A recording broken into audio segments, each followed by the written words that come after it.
নমস্কার। আজকের কবিতা প্রশ্ন, কবিগুরু রবীন্দ্রনাথ ঠাকুরের লেখা। কণ্ঠে জৈমিনী। মা গো, আমায় ছুটি দিতে বল, সকাল থেকে পড়েছি যে মেলা।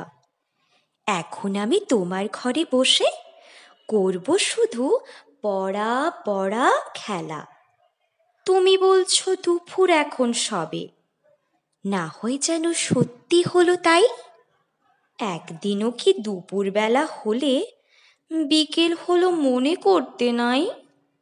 আমি তো বেশ ভাবতে পারি মনে, সূর্যি ডুবে গেছে মাঠের শেষে। বাগদি বুড়ি চুপড়ি ভরে নিয়ে শাক তুলছে পুকুর ধারে এসে।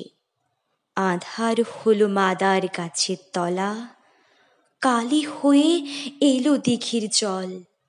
হাটের থেকে সবাই এলো ফিরে, মাঠের থেকে এলো চাষির দল।